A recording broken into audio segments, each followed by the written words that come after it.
চীনের প্রধান উপদেষ্টার প্রথম দ্বিপাক্ষিক সফরের মাধ্যমে বাংলাদেশ বিশ্বকে একটি বার্তা দিতে চায়। সংবাদ সম্মেলনে পররাষ্ট্র সচিব জসিমউদ্দিন জানিয়েছেন, সফরে তিস্তা প্রকল্প এবং সামরিক সহযোগিতা নিয়ে আলোচনা হবে। আর নরেন্দ্র মোদীর সাথে ডক্টর ইউনূসের বৈঠক হলে দুই দেশের স্থবিরতা কাটবে বলে আশা করেন পররাষ্ট্র সচিব। অত্যন্ত গুরুত্বপূর্ণ প্রধান উপদেষ্টার প্রথম চীন সফর এবং থাইল্যান্ডে বিমস্টেক সম্মেলন নিয়ে পররাষ্ট্র মন্ত্রণালয়ের এই সংবাদ সম্মেলন।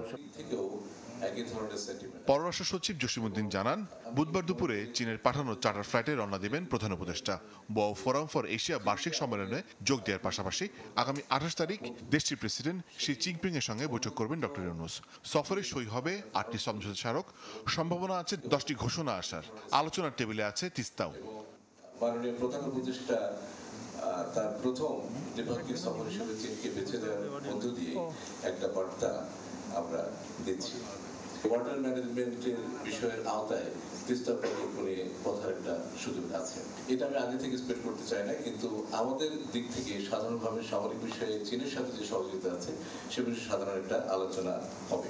মিয়ানমারের ভিতরে যে উদ্ভূত পরিস্থিতি, সেই উদ্ভূত পরিস্থিতি সম্পর্কে চীনের একটা ভিউজ আমরা নিতে পারি। 29 মার্চ বিকেলে চীন থেকে প্রধান উপদেষ্টা ঢাকার উদ্দেশ্যে রওনা দেওয়ার কথা রয়েছে।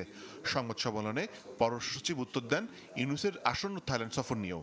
বলেন, ব্যাংককে ইউনূস মোদির বৈঠকে সম্পর্কের স্থবিরতা কাটবে এমনটা আশা করে বাংলাদেশ।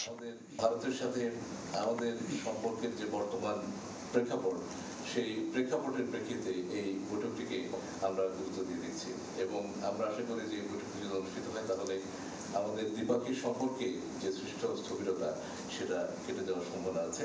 দিল্লি প্রস্তুত কিনা সেটা দিল্লি বলবে। আমরা এই বৈঠকের অপেক্ষায় থাকবো। আগামী 2 থেকে 4 এপ্রিল থাইল্যান্ডের রাজধানী ব্যাংককে অনুষ্ঠিত হবে বিমস্টেক শীর্ষ সম্মেলন।